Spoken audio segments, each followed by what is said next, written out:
Israel Iran സംഘർഷത്തിന്റെ പശ്ചാത്തലത്തിൽ രാജ്യത്തെ ആഭ്യന്തര സുരക്ഷ ശക്തമാക്കുന്നതിന്റെ ഭാഗമായി സംസ്ഥാന സർക്കാരുകൾ ഇറാൻ അനുകൂല സംഘടനകളുടെയും ഗ്രൂപ്പുകളുടെയും പ്രവർത്തനങ്ങൾ കർശനമായി നിരീക്ഷിക്കണമെന്ന് ministry of home affairs India മുന്നറിയിപ്പ് നൽകി. മധ്യപൂർവേഷ്യയിൽ ശക്തമാകുന്ന സംഘർഷാവസ്ഥ ഇന്ത്യയിലെ സാമൂഹിക സമാധാനത്തെയും സുരക്ഷാ അന്തരീക്ഷത്തെയും ബാധിക്കാനുള്ള സാധ്യത കണക്കിലെടുത്താണ് സംസ്ഥാനങ്ങളോട് പ്രത്യേക ജാഗ്രത പുലർത്താൻ കേന്ദ്രം നിർദ്ദേശം നൽകിയിരിക്കുന്നത്.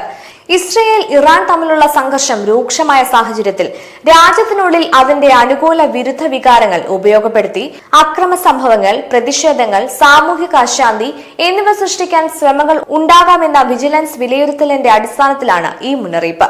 സംസ്ഥാന പോലീസ്, ഇന്റലിജൻസ് വിഭാഗങ്ങൾ, സൈബർ നിരീക്ഷണ സംവിധാനങ്ങൾ എന്നിവ ഉപയോഗപ്പെടുത്തി സോഷ്യൽ മീഡിയ പ്ലാറ്റ്ഫോമുകളിൽ നടക്കുന്ന പ്രകോപനപരമായ പ്രചരണങ്ങൾ, വിദേശ ആശയധാരികളെ പ്രോത്സാഹിപ്പിക്കുന്ന ഉള്ളടക്കങ്ങൾ, പൊതുസമൂഹത്തെ ഭിന്നിപ്പിക്കാൻ ശ്രമിക്കുന്ന സന്ദേശങ്ങൾ, ധനസഹായം, സംഘടനാപരമായ ബന്ധങ്ങൾ എന്നിവ സൂക്ഷ്മമായി നിരീക്ഷിക്കണമെന്ന് കേന്ദ്ര ആഭ്യന്തര മന്ത്രാലയം സംസ്ഥാനങ്ങൾക്ക് നിർദ്ദേശം നൽകി.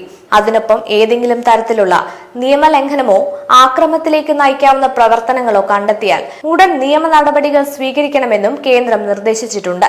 സംസ്ഥാനങ്ങളിലെ പ്രധാന നഗരങ്ങൾ, ഗതാഗത കേന്ദ്രങ്ങൾ, ആരാധനാലയങ്ങൾ, ജനസാന്ദ്രത പ്രദേശങ്ങൾ എന്നിവിടങ്ങളിൽ സുരക്ഷാ ക്രമീകരണങ്ങൾ ശക്തമാക്കാനും ആവശ്യമായിടത്ത് അധിക സുരക്ഷാ സേന വിന്യസിക്കാനും സംസ്ഥാനങ്ങൾക്ക് നിർദ്ദേശം നൽകിയിട്ടുണ്ട്. അതേസമയം നിയമപരമായ അഭിപ്രായ പ്രകടനവും സമാധാനപരമായ പ്രതിഷേധങ്ങളും തടയരുതെന്നും എന്നാൽ അതിന്റെ മറവിൽ രാജ്യവിരുദ്ധമോ അക്രമപരമോ ആയ പ്രവർത്തനങ്ങൾ നടക്കുന്നത് അനുവദിക്കരുതെന്നും കേന്ദ്ര ആഭ്യന്തര മന്ത്രാലയം സംസ്ഥാനങ്ങളെ ഓർമ്മിപ്പിച്ചു.